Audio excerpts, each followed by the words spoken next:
প্রতিনিয়ত আমাদের চোখের সামনে যে মানুষগুলো মারা যাচ্ছে, তারা কেউ নিজের থেকে মরতে চায় নাই, কিন্তু কেউ থাকতেও পারে নাই। প্রতিদিন যারা চলে যায় প্রতিনিয়ত, তাদেরকে কে নিয়ে যায়, কোনখানে নিয়ে যায়, তাদের শেষ অবস্থা কি হবে? তাহলে যিনি নিয়ে যায় তিনিই বলছেন, আমি তোমাদেরকে আবার কবর থেকে উঠাবো, কবর থেকে উঠাবো, তোমাদেরকে জিজ্ঞেস করবো। ফাওয়ারাব্বিকা লানাসআলান্নাহুম আজমাইন। আল্লাহ বলে, কসম বান্দা, আমার কসম, মানে আল্লাহ আল্লাহর কসম খাইয়া বলছে, নিজের কসম খেয়ে বলছে, আল্লাহ বান্দা বিশ্বাস করো, আমি কিন্তু তোমাদেরকে জিজ্ঞেস করব আম্মা কানু ইয়ামালুন, তোমাদের পুরা জিন্দেগির প্রতিটা আমল কর্ম আমি জিজ্ঞেস করব। এটা কেন করেছ, এটা কেন ছেড়েছ, লিমা ফাআলতা হাযা লিমা তারাকতা হাযা। ফজরের নামাজ 1 বছর বান্দা 365 দিনে কোনোদিন ফজরের নামাজ পড়ো নাই, আমার বান্দা কেন ছেড়ে দিলা, কেন ছেড়ে দিলা? হ্যাঁ, কেন ছেড়ে দিলা, কেন করলা? এতগুলো মিথ্যা কেন বললা? এত টাকা সুদ কেন খাইলা? সুম্মা লাতুসআলুন্না ইয়াওমাইদিন আনিন নাঈম। আল্লাহ তাআলা বলেন, অবশ্যই তোমাদেরকে প্রতিটি নিয়ামত, আনিন নাঈম, আমি আল্লাহ প্রদত্ত প্রতিটা নিয়ামত সম্পর্কে জিজ্ঞেস করব। হাসি, কান্না, আনন্দ, বেদনা, এই আসমান জমিন, রোদ বৃষ্টি, ক্ষেত, ফুল ফল, ফসল, স্ত্রী কন্যা, জায়গা জমি, হাত পাও, দেহ অঙ্গ প্রত্যঙ্গ, এক এক লোকমা খাবার, এক এক ঢোক পানি, এমনকি প্রতিটা নিঃশ্বাস, আল্লাহর কসম আল্লাহ তাআলা জিজ্ঞেস করবে, বান্দা আমার এক এক নিঃশ্বাসের হিসাব দাও, এক এক ঢোক পানির হিসাব দাও। হাদিসের মধ্যে আছে, নবী সাল্লাল্লাহু আলাইহি সাল্লাম একবার 3 দিন, ওনারা 3 জন, আবু বকর, ওমর এবং আমাদের নবী সাল্লাল্লাহু আলাইহি সাল্লাম 3 জনই ক্ষুধার্ত ছিলেন টানা 3 দিন। 3 দিন পরে এক সাহাবীর, আনসারি মদিনার এক সাহাবীর খেজুরের বাগানে গিয়ে 2-4টা খেজুর খাইছেন আর একটু পানি পান করছেন, 3 জন।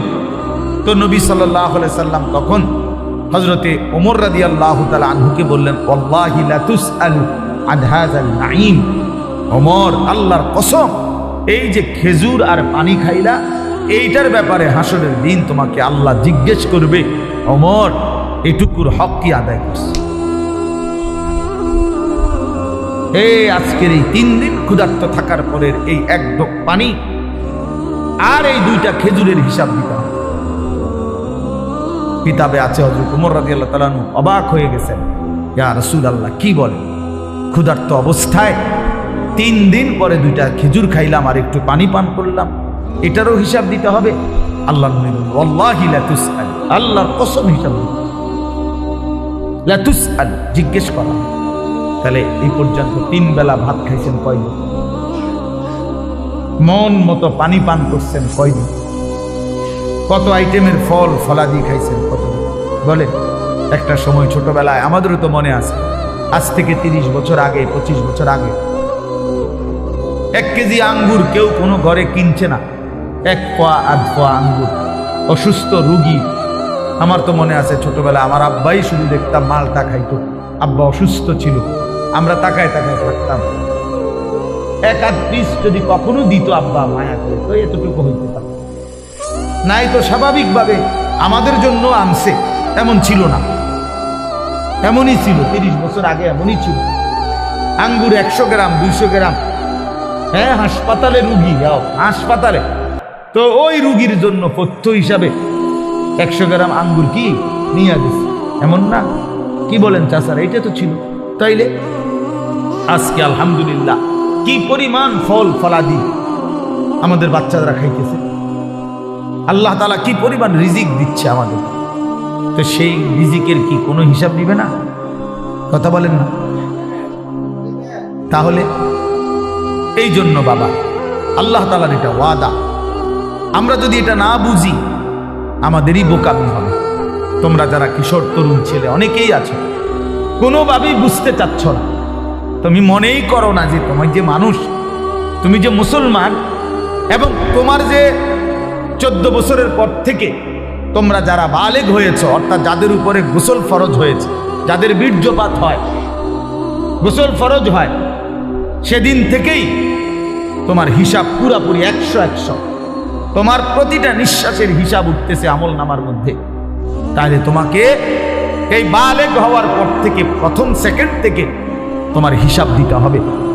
এক একটা চোখের দৃষ্টি, কতবার নারী দেখছো, ছবি দেখছো, নর্তকী দেখেছ, উলঙ্গ ছবি দেখেছ, প্রত্যেকটা পলক নজরের হিসাব দিতে হবে আল্লাহর কাছে। আল্লাহর কাছে প্রতিটা হাত পায়ের অঙ্গের নড়া চড়ার হিসাব আল্লাহ তাআলার কাছে দিতে হবে। আমাদের 16 বছর, 18, 20, 25 বছরের ছেলে পেলে সে মনেই করে না কিছু, যে সে যে একটা মানুষ, সে যে একটা মুসলমান, সে যে আখেরাত আছে, আল্লাহ আছে, রসুল আছে, কোরআন আছে, কিচ্ছু বুঝে না, কিছুই বুঝে না। কি করে, কেন হাসে, কেন কাঁদে, কেন ঘুরতে আসে, কি করতে আসে, কি করে চুল, কি করে জামা, কি করতেছে, কার লগে আড্ডা দেয়, কেন আড্ডা দেয়, এত ছবি কেন উঠায়, এত ভিডিও কেন করে, কারে দেখাস বেটা, কে দেখে তোর এগুলা, কে দেখে, কার পাগলামি কে দেখে, নিজেই মোটর সাইকেল চালায় জোরে, আবার এটা নিজেরটাই নিজের সামনে ভিডিও লাগাই, এটা ভিডিও করে, এটা আবার ফেসবুকে দিল, মানুষের বাকি কিছু পাগলে চাইলো, এই পাগলের পাগলামি। এটা কথা হইল? মোটর সাইকেল চালানিও ভিডিও করতে হয়, সাইকেল চালানি, পেশাব পায়খানাও তো ভিডিও করা উচিত, লোডা বদনাও তো ভিডিও করা উচিত।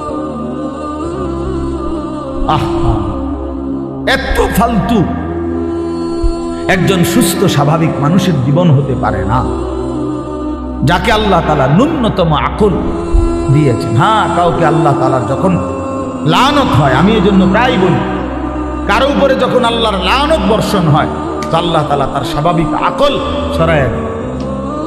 আদাল্লাহুল্লাহু আলা ইলমিন, আল্লাহ তাকে তখন পথভ্রষ্ট করে দেয়।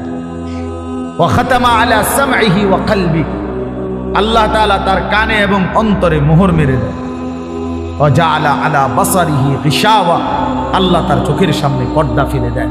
ফলে আর সে কিছুই শুনে না, কিছুই বুঝে না, কারণ দিল তো বন্ধ, কানও বন্ধ, চোখও বন্ধ, আবদ্ধ। সে আর আলোর রাস্তা, হেদায়েতের রাস্তা দেখবে কোত্থেকে? সে জান্নাতের রাস্তা দেখবে কোত্থেকে? সে ডানে বামে যেদিকেই তাকায় তখন নারী দেখে, ছবি দেখে। সে যখনই হাঁটে চলে তো ছাতের কিছু অসৎ বন্ধু, চরিত্রহীন কিছু লম্পট, এগুলো সারাক্ষণ কোনো মেয়ের কথা, নারীর কথা, উলঙ্গ কথা, অশ্লীল কথা, গালি গালাজ, একটা আরেকটারে লাথি মারে, একটা আরেকটারে ধাক্কা মারে, একটা আরেকটারে দায়িত্ব ধরে। হ্যাঁ, এই নাহলে বিশ্রী কুকুর বিড়ালও যে কথা বলে না, জন্তু জানোয়ারও যে কথা বলে না, এমন হাইওয়ান জানোয়ারের মতো কথাবার্তা বলে। নারী, ছবি, অশ্লীল উলঙ্গপনা, অশালীন অঙ্গভঙ্গি, খালাস। এভাবেই দিন শেষ। বাদ কতগুলো খাইছে, আবার জানোয়ার ঘুমায় গেছে, ভোর হইলে আবার জানোয়ার উঠছে। না এশার নামাজ, না ফজরের নামাজ, না জোহরের নামাজ, না আসরের নামাজ, কোন নামাজের কোনো খবরই নাই। কারণ জানোয়ারের আবার নামাজ কি, কুকুরের আবার নামাজ কি, শুকরের আবার নামাজ কি, কুত্তা বিলের আবার নামাজ কি, জন্তু জানোয়ারের আবার সেজদা কি? বুঝেন নাই কথা? কত যে সিদ্ধান্ত নিছে যে আমি মানুষ হব না, আমি হব জানোয়ার, আমি হব কুকুর বিড়াল, আমি হব রাস্তার পশু। অতএব রাস্তার পশুর যেমন কোনো আল্লাহ নাই, বন্দিগি নাই, ইবাদত নাই, আমারও নাই, আমারও নাই, আমারও নাই। এই জন্য ছেলেরা, বাবারা, ছেলেদের দায়িত্ব তোমরা নিজেকে নিয়ে ভাবা, কি করছো? বাবাদের দায়িত্ব আপনাদের ভাবা, আপনারা আপনাদের সন্তান গড়তেছেন নাকি কি করতেছেন? সন্তানরে কি করলেন? আপনি তো সংসার করছেন কইলেন, আমি তো সব সময় প্রতিদিন বলি যে সংসার বলতে কি বুঝলেন? আপনি যে কইলেন আমি আজকে 30 বছর সংসার করলাম, কিটা? খাট পালং সোফা ফার্নিচারেরই সংসার কয় না বউ বাচ্চারে কয় সংসার? একটা মানুষ যদি বলে যে আমি পরিবার নিয়ে এনে বেড়াইতে আইছি, তো পরিবার নিয়ে বেড়াইতে আইলে এ কথা বললে তার মানে খাট সোফা টোফা বেটার ঘরের ফার্নিচার এটি লই আইছে বেড়াইতে নাকি? কি কি নিয়ে আইছে? বউ বাচ্চা নিয়ে আইছে, এই না কথা বুঝায়। তাইলে সংসার বলে বউ বাচ্চারে, পরিবার বলে, বউ বাচ্চারে, এই মানুষগুলোর এক সংসার বলে। খাট পালং রে কি বলেন, এগুলো তো বদলায় যায়। এগুলো তো আমনের আমলও আপনি চেয়ার বদলাইছেন, বদনা বদলাইছেন, বালতি বদলাইছেন। আমনের নিজের আমলেও তো আপনি 40 বছরের ভিতরে কত আসবাব বদলাইছেন না। আগেরটা পুরান, সুন্দর লাগে না, মডেল নতুন করে কিনছে। তো এগুলো তো কিচ্ছু না, মানুষগুলো হলো আমার সংসার। তাহলে আমার ছেলে মেয়ে নামাজ পড়ে না, পর্দা করে না, আল্লাহর নাম জানে না, কোরআন শরীফ পড়তে জানে না, বউ পর্দা করে না, রাস্তার লগে পুকুর বেড়ি গোসল করে, তামাম মানুষ চাইয়া তাই। এই অসভ্য নারী, এই বেটিও অসভ্য, এই বেটির জামাইও অসভ্য, একেবারে 100% অসভ্য। দোনোটা অসভ্য, দোনোটা অসভ্য। বেড়াটাও অসভ্য, বেটিটাও অসভ্য। তে বেটারও কোনো লজ্জা নাই, তে মানুষের বেটি চায় আর তার বেটিরে মানুষে চায়, খালাস। হ্যাঁ, নাই তো এই বেশরম 30 বছরের কামাই দিয়া বেটা তোর বউয়ের জন্য একটা গোসলখানার ব্যবস্থা করতে পারলি না বেটা, তুই কি এর বেটা? বেটা অপদার্থ বেটা, তোর বেড়াই বলে কে বেটা? তো অপদার্থ ছাড়া আর কিচ্ছু না। নিজের স্ত্রীর জন্য একটা, মেয়েটার জন্য একটা নিরাপদ গোসলের ব্যবস্থা করতে পারে নাই পর্দার ভিতরে, এরকম বেহায়া, এটা কেমন পুরুষ? এমন নির্লজ্জ পুরুষ হয় কেমনে নিয়া? এরম বেগায়রত, আত্মমর্যাদাহীন। আমার স্ত্রী রাস্তার মানুষে দেখবো, তাহলে আমি জীবনের বাচ্চা থেকে কিনলাম। আমার মেয়ে রাস্তার ফোলাফাইনে টিটকারি মারবো, ইটকারি মারবে, অথচ মেয়ে আমার, তাহলে আমার মতো বেড়াই মুসলমান আমার বাচ্চা থাকার দরকার কি বেড়া? আমি মরে যাই না কেন? আমি মরে যাই না কেন? আমি পানিতে ডুবি না কেন? বলে। এই জন্য বাবাদেরকে বলি, ইনসাফের সাথে বলে, ইনসাফের সাথে কইলেই কইব ওই হুজুর শুনে না, ওনার এই যুগ নাই। কোন যুগ নাই? নূহ আলাইহিস সালামের যুগ নাই নাকি? নূহ আলাইহিস সালামের যুগে তো মোড়ে ঘুমছে না। কথা বলেন না কেন? কয় না আগের এই যুগ না। কোন যুগ? নূহ আলাইহিস সালামের যুগ। ওই সময় দিয়ে কেউ ঈমান আনছে, অল্প কয়টা মানুষ নেই। তো তাইলে এখন তো তোমার বালা। কথা বলেন না, এখন বালা না রমিয়া। তো আপনি কোন কি আগের যুগ নাই? কিতাবা কোন যুগ নাই বলেন? এই জন্য বললেই হইল না। এই সমস্ত সামান্য 1-2 শব্দ বললেই হবে না।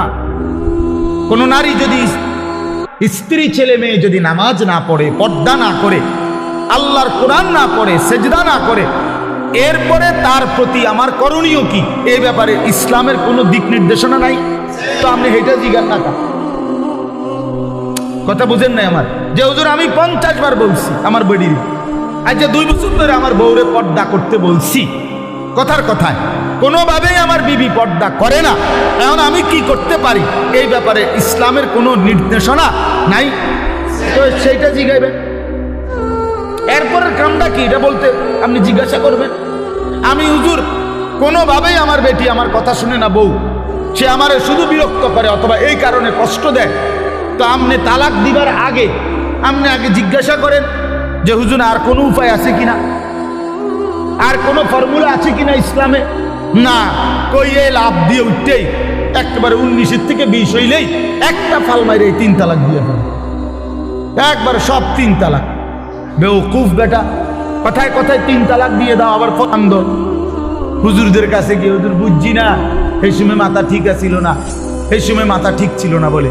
এই সময় তো মাথা আগের থেকে পুরো ঠিক আছিল, কারণ 3 তালাক দিলে বেডি তালাক হয়ে যায়। পাগলে তো এই কথা বুঝার কথা না। কথা বলেন না কেন? আপনার যে মাথা ঠিক না থাকলে কোনো পাগল, যারা আমরা রাস্তাঘাটে পাগল, এরা কি 3 তালাক দেয়নি?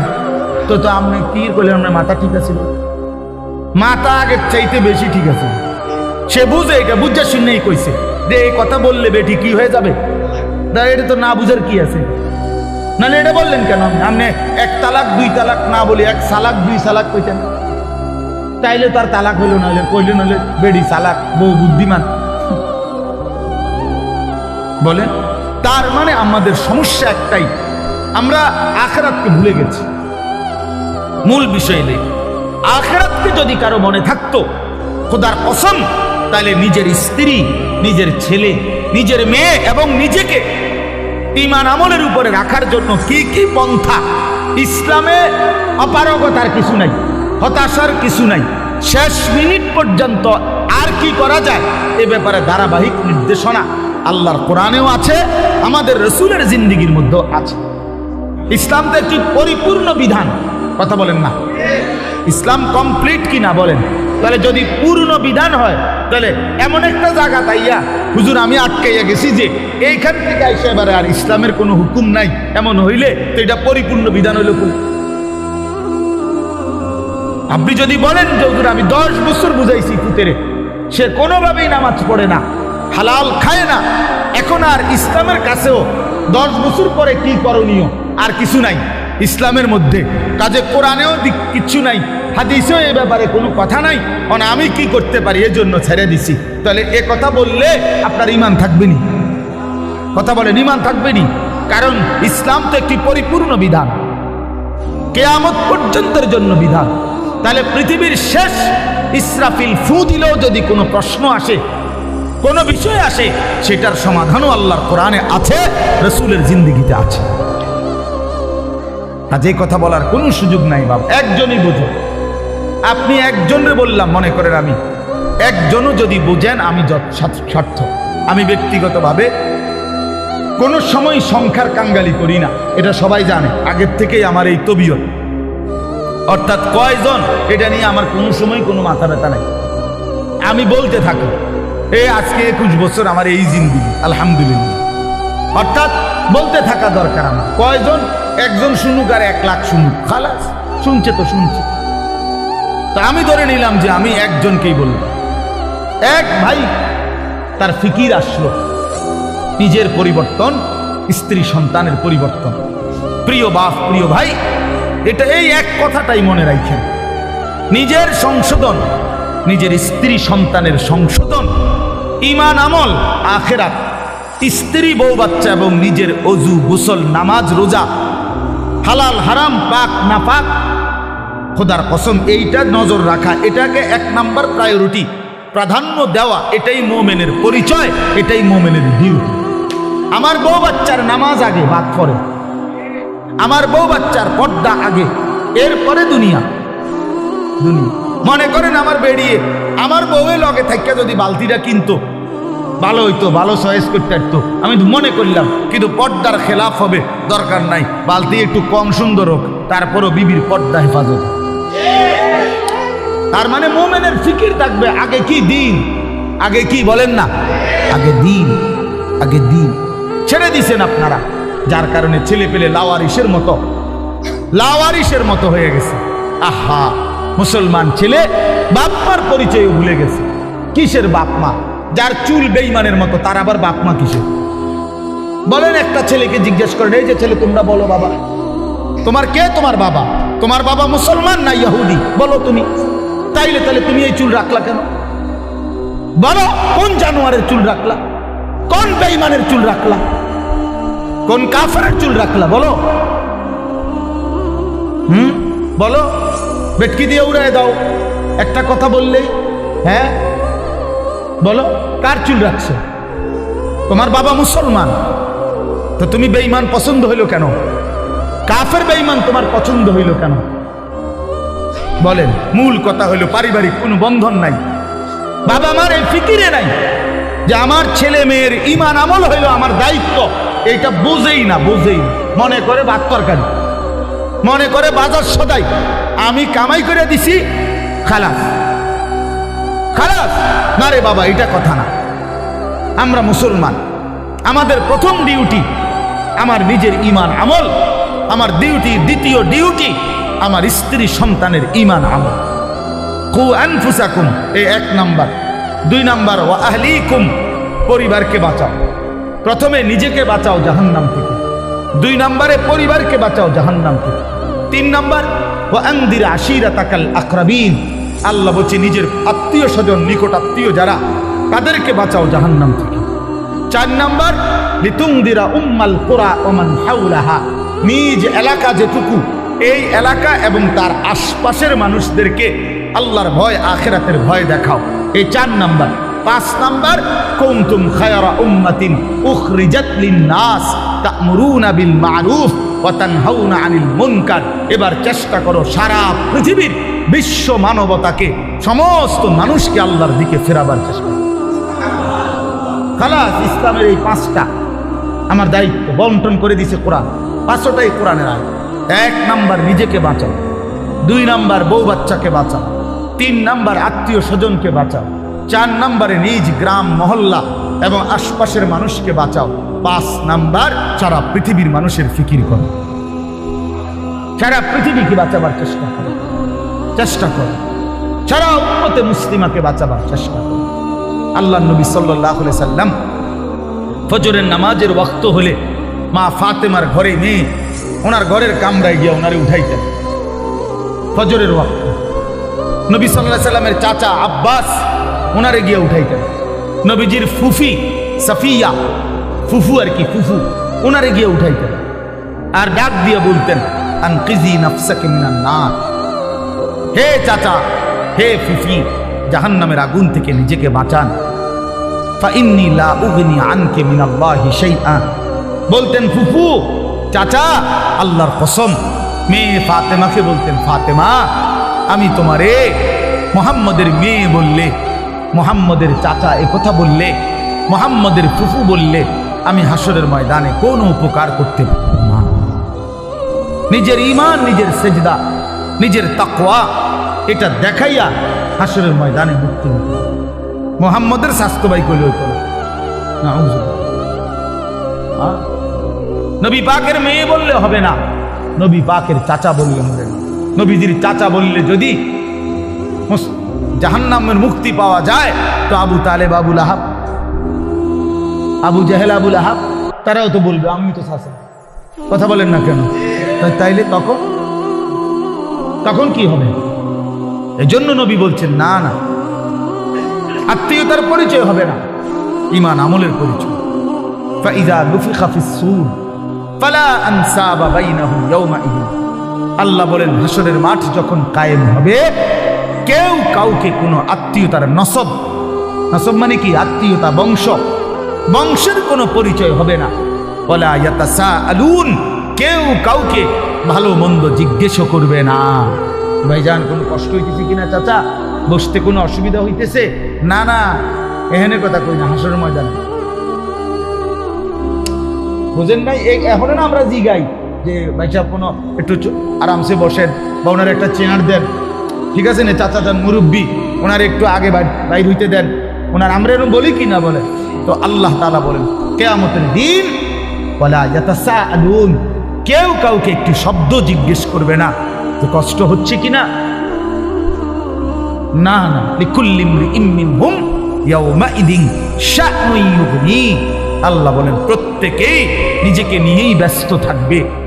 ইয়াওয়াদ্দুল মুজরিমু লাউ ইয়াফতাদি মিন আযাবি ইয়াওমিইদিন বিবানি ওয়া সাহিবাতিহি ওয়া আখি ওয়া ফাসিলাতিহি আল্লাতী তু'যি ওয়া মান ফিল আরদি জামিআ সুম্মা ইউনজি। বড় সাংঘাতিক আয়াত এটা। আল্লাহ বলে প্রত্যেকটা নাফরমান পাপী জাহান্নামী কিয়ামতের দিন আল্লাহকে বলবে, আল্লাহ আজকে এই হাসরের ময়দানে আপনি আমার ভাই, আমার স্ত্রী, আমার সন্তান, আমার মহল্লাবাসী, এমনকি গোটা পৃথিবীবাসীকে জাহান্নামে দিয়ে দেন, তবু আমারে বাঁচায় দেন। ওয়ামান ফিল আরদি জামিআ, প্রয়োজনে জমিনের সমস্ত মানুষকে জাহান্নামে দেন, সুম্মা ইউনজি, তবু আমারে বাঁচিয়ে দেন। এমন আগুন আমি সইতে পারবো না মাওলা। কারণ কোরআন শরীফে আছে যে সরাসরি হাসরবাসী আখিরাতে হাসরের মাঠে ফেরেশতারা জাহান্নামকে টেনে আনবে। ওয়াজিআ ইয়াওমাইদিন বিজাহান্নাম, জাহান্নামকে 2 চোখে দেখবে মানুষ। এই দেখেই তখন প্রতিটা নাফরমান বলবে, মাওলা এমন ভয়ানক আগুন যেটা ধাউ ধাউ করে জ্বলতেছে, তীব্র জাহান্নামের গর্জন, টকবক করতেছে আগুন। আল্লাহর নবী বলবেন জাহান্নামের বিকট গর্জনে গোটা হাসরের ময়দানের ইমানদার নাফরমান আরে নবী, আউলিয়া, সিদ্দিক পর্যন্ত চিৎকার দিয়া বলবে, ইয়া রব্বি নফসি নফসি। জিব্রাইলের মতো সাহাবী ফেরেশতাদের কোনো গুণাই নাই, চিন্তাও নাই। সেই জিব্রাইলের মতো ফেরেশতা হাদিসে আছে হাসরের ময়দানে জাহান্নামের দিকে তাকাইয়া মাটির মধ্যে নিজের হাত বাইরেতে হাত বাড়ি দিতে দিতে করতে বলবে, ইয়া রব্বি সাল্লিম সাল্লিম, আয় মাওলা আমারে বাঁচান, আমাকে। আল্লাহ তাআলা বলেন কাল্লা, কিন্তু আল্লাহ বলে কখনোই না। ইন্নাহা লাযা, রব্বুল আলামিন বলেন এটা জ্বলন্ত ধাউ ধাউ করে প্রজ্বলিত আগুন। নাজ্জাতাল লিশ-শাওয়া, রব্বুল আলামিন বলে না ফরমান এই মুহূর্তে জাহান্নামের আগুনে ফেলা হবে, প্রথম সেকেন্ডেই, প্রথম মিনিটেই নাজ্জাতাল লিশ-শাওয়া, সারা দেহের গোশত চামড়া হাড্ডি প্রথম মিনিটেই, এক সেকেন্ডেই একদম জ্বলে ভুনা হয়ে যাবে। নাজ্জাত অর্থ এটা মাশবি, মানে ফ্রাই হয়ে যাবে, ভুনা হয়ে যাবে, ভুনা এক মিনিটেই ভুনা হয়ে যাবে। নারুল্লাহিল মুকাদা আল্লাতী তাত্তালিউ আলাল আফইদা, আল্লাহ বলে বান্দা জাহান্নামের আগুন মনে রেখো আমি আল্লাহর জ্বালানো আগুন। এই আগুন তো আমি জ্বালাইছি। কে জ্বালাইছে? এই আগুন আমি আল্লাহর জ্বালানো আগুন। দুনিয়ার তোমরা লাকড়ি জমা করে তোমরা আগুন জ্বালাইছো এমন না, জাহান্নামের আগুন আমি আল্লাহর, নারুল্লাহিল মুকাদা, আমি আল্লাহর প্রজ্বলিত আগুন।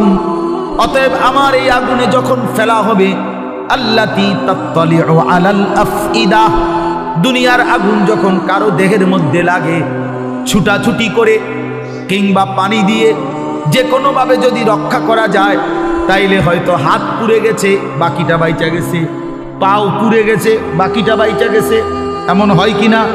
তো রব্বুল আলামিন বলেন জাহান্নামের আগুনে যখন ফেলবে, আমার এই প্রজ্বলিত আগুন ফেলতেই প্রথম মিনিটেই বান্দা তোমার সারা দেহ, এমনকি তোমার কলিজা সুদ্ধা প্রথম মিনিটেই জ্বালায় ফেলবে। একই সাথে একই মুহূর্তে বাহির এবং ভিতরের কলিজাটা সুদ্ধা ভুনা করে ফেলবে। আল্লাতী তাত্তালিউ আলাল আফইদা, আফইদা। কি মনে করছো নওজোয়ান? আগে নয়তো সিদ্ধান্ত নাও আখেরাত নাই, এবার বেডি চাও, কোনো অসুবিধা নেই। তুমিও ল্যাংটা হয়ে যাও, ছবিও দেখো ল্যাংটা। দেখো যুবক, আমি বললাম তুইও লুঙ্গি খুলে ফেল, কাপড় খুলে ফেল, নাফরমান। আর নর্তকীও দেখ, তোর কাপড়ও খুলে ফেল, নর্তকীর কাপড় তো খোলাই, যা দেখ। তবে আগে শর্ত হলো একথা বোঝাপড়া করে নাও, কারোর সাথে হিসাব মিলাইয়া নাও যে আসলে যে হুজুররা বলে কবর হাসর আখেরাত, এটি আসলে মিছে কথা নেই, এই কথা কারোর থেকে জিজ্ঞাসা করে নাও। কথা বোঝেন নাই আমার? এটা যদি ফয়সালা হয়ে যায় যে হ্যাঁ এগুলো নাই, তো ঠিক আছে বন্ধু, নাচো গাও ফুর্তি করো, যা মন চায় তাই করো। কিন্তু এ কথার তো কোনো কাফেরও আজ পর্যন্ত বলে নাই যে কবর হাসর আখেরাত নাই। না, হিন্দুরাও তো স্বর্গ নরক করে, কয় না? কথা বলেন না কেন? হিন্দুরা মরলে আমরা যেরকম কই মরহুম, এরা দেখো স্বর্গীয় উমুক, তো হিন্দুরাও তো বলে। কাফের বেঈমানও তো বুঝে পরকাল, তুমি বুঝো না কেন? কাফের বেঈমানের পরকালের ধারণা ভুল ধারণা, মানে পরকাল মানে, কিন্তু পরকালের ব্যাপারে তারা যেই ধ্যান ধারণা, এটা তাদের ভুল। কিন্তু আমরা মুসলমান, আমাদের পরকালের ব্যাপারে বর্ণনা একেবারে স্পষ্ট। কোরআনুল কারীমের 3 ভাগের 2 ভাগে আখিরাত। আখিরাত নবী সাল্লাল্লাহু আলাইহি সাল্লামের সারা জিন্দেগীর চোখের পানি উম্মতের জন্য যে কাঁদছেন 23টা বছর। কি জন্য? আল্লাহ 23 বছর নবী কাঁদছেন উম্মতের জন্য। কেন? দুনিয়ায় যেন ভাত মাছে কষ্ট না পায় উম্মত, এই জন্যই তো না? কথা বলে, উম্মত যেন ভাতে মাছে কষ্ট না পায়, দুনিয়ায় বউ বাচ্চা লইয়া যেন সুখে চলতে পারে, এই জন্যই তো নবীর 23 বছরের চোখের পানি, নাকি? তাহলে কি জন্য? কথা বলেন না, কোন জায়গার জন্য কাঁদছেন? তো সেই আখিরাত মিথ্যা, নবীর 23 বছরের চোখের পানি মিথ্যা। তাহলে আপনারা কি বুঝলেন বাবা? যারা নামাজ পড়েন না, কেন পড়েন না?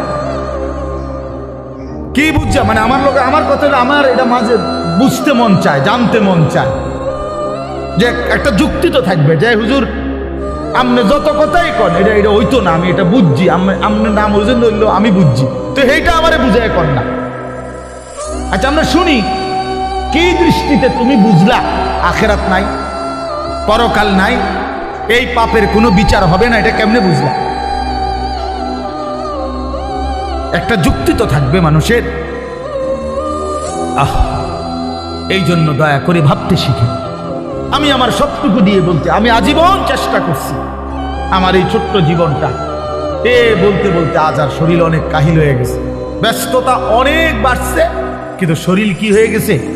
দুর্বল হয়ে যাচ্ছে, দুর্বল হয়ে গেছে। কিন্তু তবুও চেষ্টা করছি বলে যাওয়া।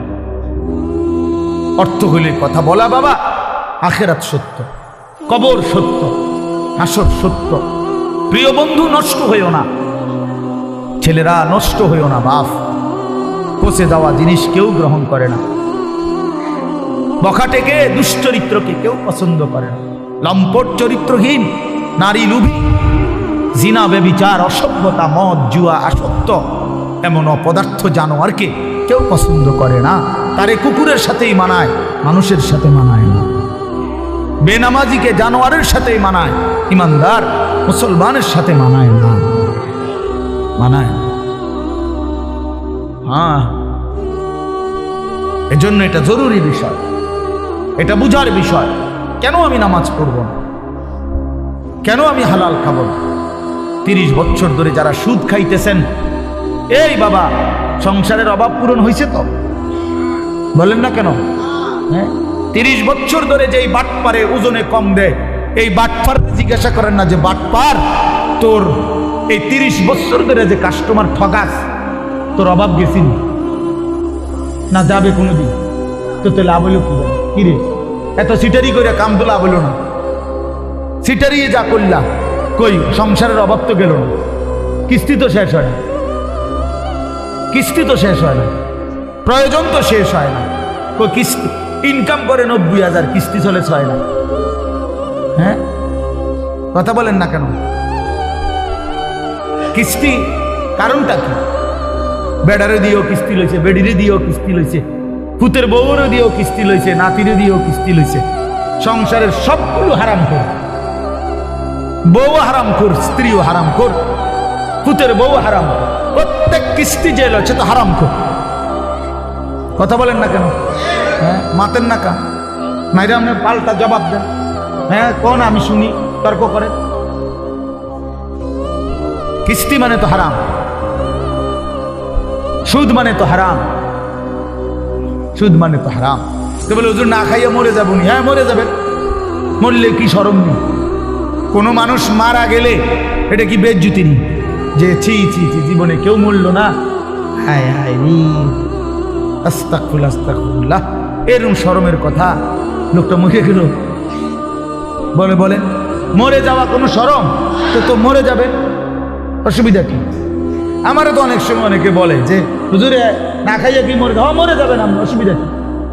না খাইয়াই মরে যাবেন, অভাবে মরে যাবেন, ঠিক আছে, কিন্তু এরপরও তো চোখটা বন্ধ হইলে জান্নাতের দুয়ার খুলে যাবে। যে মাওলা অভাবে পড়ে গেছি তো তোমারে ছাড়ি না, খাইতে পাই নাই কিন্তু তোমারে ছাড়ি না। নবী সাল্লাল্লাহু আলাইহি সাল্লাম তো পেটে 2টা পাথর বাঁধছে।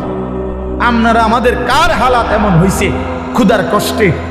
হ্যাঁ, পাথর বাঁধছেন, বলেন 3 দিন খান নাই টানা, এমন আমাদের কারো জানা মতে, আর আমরা বাদ দেন নিয়া, আমাকে জানা মতে বলে আমার চাচা একবার এরকম হয়েছে, আমার জ্যাডার একবার এরকম হয়েছে যে 3 দিনে এক লোকমা খাবার খায় নাই, এমন হয়েছে। চাচা আপনি শুনছেন? চাচা আপনি তো মুরব্বী বয়স্ক, আপনি বলেন চাচা, আপনি বলেন এমন শুনছেন কোনোদিন? কিন্তু আল্লাহ নবী সাল্লাল্লাহু আলাইহি সাল্লাম যে দিনের পর দিন 3 দিন ক্ষুধার্ত ছিলেন, এ কথা কি আপনারা শুনেন নাই? তাহলে নবীজির চাইতে ক্ষুধার কষ্ট বেশি সয়েছে এমন উম্মত তো এই 1450 বছরও এখনো হয় নাই। সাহাবায়ে কেরাম, আবু বকরের মতো দামি সাহাবী, ওমরের মতো দামি সাহাবী, হযরত আয়েশা নবীজির স্ত্রী বলেন, রাআইনা হিলালান সুম্মা হিলালান সুম্মা হিলালান। নবীজির স্ত্রী বলেন, এক চাঁদ উঠছে, এটা ডুবছে, আরেক চাঁদ উঠছে, এটা ডুবেছে, আরেক চাঁদ উঠছে, এটাও ডুবছে। কয়টা হলো? কয় মাস? 3 মাসে। আল্লাহর কসমে মসজিদে বসা নবীজির হাদিস, আম্মা জান আয়েশা বলে, মা আওকাদাত ফি আবিয়াতে রাসূলিল্লাহ নারুন। আবিয়াত বহু বচন না, বাইতুনের রাসূলের 9 জন বিবি। আম্মা জান আয়েশা স্ত্রী বলে, আমরা 9 বিবির কারো ঘরে এই গোটা 3 মাসে কোনো দিন রান্না করা চুলায় কোনো খাবার আমরা খাইনি, কোনোদিন। ফামা আইশুকুম। সাহাবী জিজ্ঞেস করছে, মা তাহলে বাঁচলেন কিভাবে? ফামা আইশ, জীবনটা চালাইলেন কেমন? আল্লাহর নবীর স্ত্রী বলেন, আত্তামার ওয়াল মা, খেজুর এবং পানি। 3 মাস খেজুর এবং পানি, সকালেও এটা, দুপুরও এটা, রাতেও এটা, শনিবারও এটা, রবিবারও এটা, সোমবার, মঙ্গলবার, বুধবার, বৃহস্পতিবার, শুক্রবার, প্রতিদিন একই জিনিস। এভাবেই জিন্দেগি। পানি, খেজুর, খেজুর, পানি। খেজুরও তো অল্প, 1টা 2টা 8টা। খেজুরের দানা বাইটা পিসাইয়া পাউডার বানায়া সাহাবায়ে কেরাম খেজুরের দানা পানি ভিজায়া ছাতুর মতো বানায়া তারপরেও খাইছে। হ্যাঁ, এই জন্য আমার বাপ, আমি আমাকেও বলছি, আপনাকে শুধু না, আমরা আমাদেরকেও বলি, নিজেকেও বলি, নিজের ঘর পরিবার নিয়েও আলোচনা করি। তাহলে আমরা প্রত্যেকে ইনশাআল্লাহ আমাদের জিম্মাদারি মনে রাখি। কু আনফুসাকুম। আমি যে কথার থেকে এতগুলো কথা বললাম, অর্থ হলো নিজের ফিকির করা, আমার ইমান, আমার আমল, আমার আখেরাত, আমার স্ত্রী সন্তানের ইমান, আমল, আখেরাত, আমার বাপ। এবার আমি শেষ অংশে কথাটা বলতে চাই, এটা আমরা যারা এখানে যে কয়জন মনোযোগ দিয়ে শুনছেন, আমি সবাইকে বলি, আমরা এটা মনে রাখতে হবে, আমরা মুসলমান, আমাদের জীবন আখেরাত, আমাদের জীবন দুনিয়া হবে না। আমার একবার বিশ্বাস করেন, 200 কোটি মুসলমান আমরা যদি রাত দিনও পরিশ্রম করি দুনিয়া উপার্জনের জন্য, আল্লাহর কসম, খোদার কসম, কাফের বেঈমানের সমপরিমাণ দুনিয়া আল্লাহ আমগরে দিবে না। এটা আল্লাহর ওয়াদা, দিত না। মানে আমি হেবড়ারে কইলাম, শাহাদাত ভাই, আপনি যদি মাথাও ফাড়াই এলাম, আমি টাকা 500 চাইছেন, আমি দিতাম না বেটা। এবার তুমি যেটা মনে করো এটা করো, আমি কইলাম দিতাম না, দিতাম না, তখন আমি কেমনে নিবেন আপনি আমার টেয়াটা? কথা বুঝেন নাই আমার? আমি যে কইছি, একবারে কসম করে কইছি যে আমি টেয়াটা দিতাম না। তো আল্লাহ বলছে, বান্দা, দুনিয়া আমি তোমাদের ইমানদারকে দেব না বান্দা, পুরো এটা আমার ওয়াদা, আমি দেব না দুনিয়া, আমি দেব আখেরাত।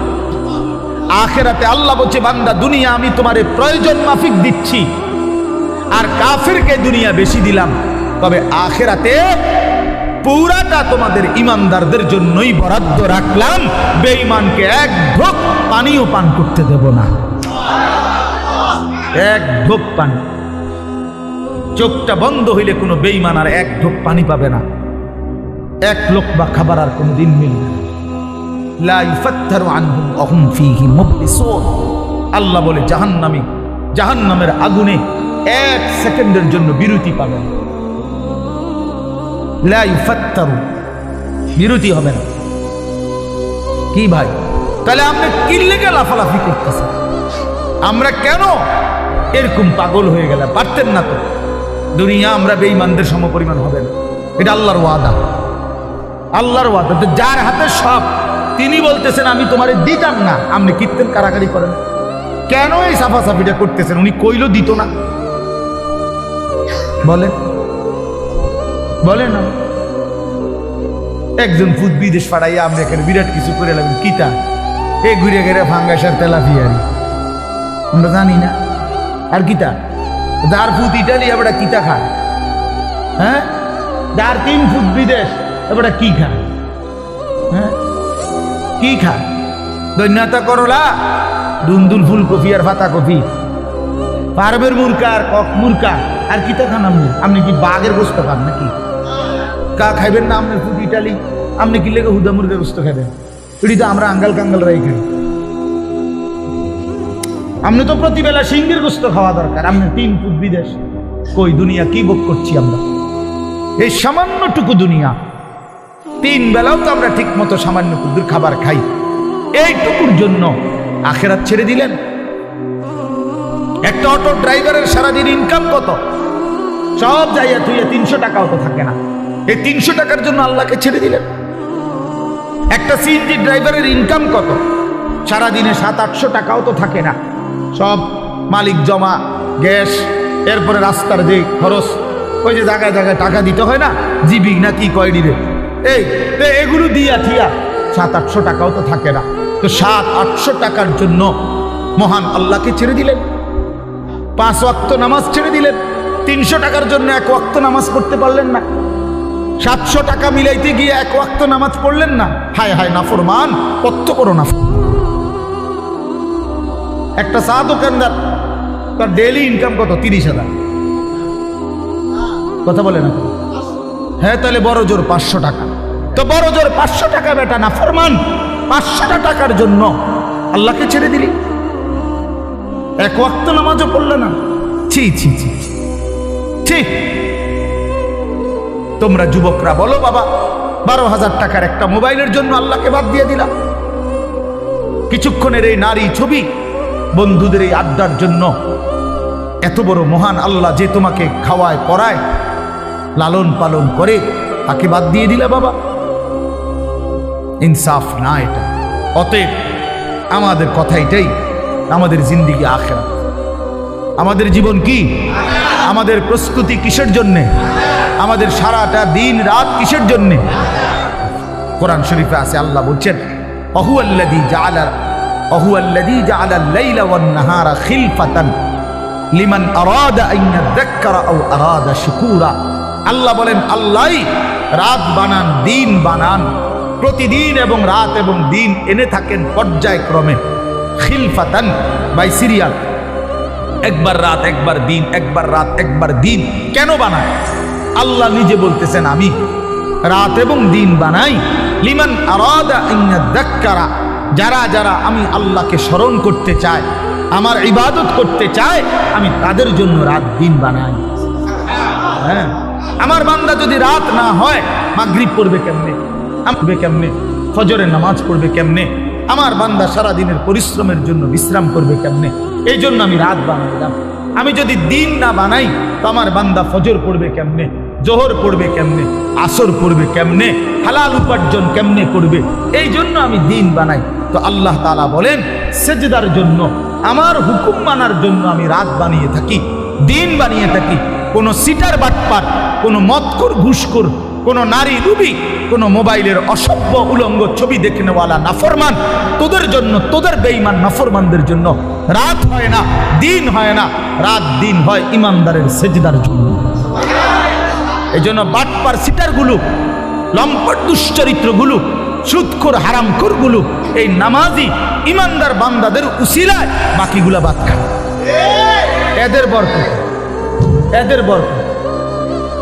এই সিটার বাটপার চলে এদের উসিলা, নাইলে এগরে খাওয়াইল না। যদি সেজদাওয়ালা না থাকতো, যদি ইমানওয়ালা না থাকতো, যদি তালিব ইলম না থাকতো, যদি উলামায়ে কেরাম জমিনে না থাকতো, যদি আল্লাহর কোরআন পড়নেওয়ালা কেউ না হতো, আল্লাহর জিকির যদি উচ্চারিত না হতো, তাহলে কোনো নাফরমান বেঈমানের জন্য আল্লাহ পাক রাতও বানাইতেন না, দিনও বানাইতেন। আল্লাহ আমাদেরকে বুঝ দান করেন। অতএব এখন শেষ কথা হলো, আমরা যদি বুঝে থাকি এই কথাটা যে আমাদের মূলত জীবন আখেরাত, আমাদের প্রস্তুতি আখেরাত, আমাদের রাত আখেরাতের জন্য, আমাদের দিন আখেরাতের জন্য, আমাদের যৌবন আখেরাতের জন্য, কিশোর তোমার কৈশোর আখেরাতের জন্য, বয়স্ক বাবা আল্লাহ আপনাকে একটু হায়াত বেশি দিছে আখেরাতের জন্য, বিড়ি খাওয়ার জন্য না, চা দোয়ানে গপ মারার জন্য না, সারাদিন একটার পর একটা পান খাওয়ার জন্য না। আখেরাত আপনাকে দিছেন আল্লাহ তাআলা।